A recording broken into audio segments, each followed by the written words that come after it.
سیدنا علی المرتضی رضی اللہ تعالیٰ عنہ سمجھ گئے کہ ان باغیوں کی خطرناک عزائم ہیں۔ سیدنا علی المرتضی رضی اللہ عنہ نے فوراً اپنے دونوں شہزادوں کو حکم دیا، حسن و حسین رضی اللہ عنہما کو جاؤ جا کر عثمان غنی کے دروازے پر پہرا دو۔ گویا یہ اشارہ تھا اس بات کی طرف کہ تم جا کر مکتب عثمان سے سیکھو، کل جب تمہارے اوپر یہ وقت ہے تم نے اس ظلم و ستم کا کیسے مقابلہ کرنا ہے، اس ظلم و ستم کے ہوتے ہوئے مصائب اور پریشانیوں میں ہوتے ہوئے خدا کو کیسے یاد کرنا ہے، اس ظلم و ستم کے ہوتے ہوئے قرآن کی تلاوت کیسے کرنی ہے، جام شہادت کیسے نوش کرنا ہے،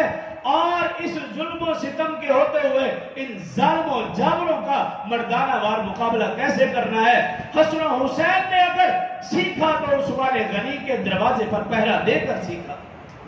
ان صحابہ میں تو ایسی محبت تھی، ایسا تعلق تھا، لیکن آج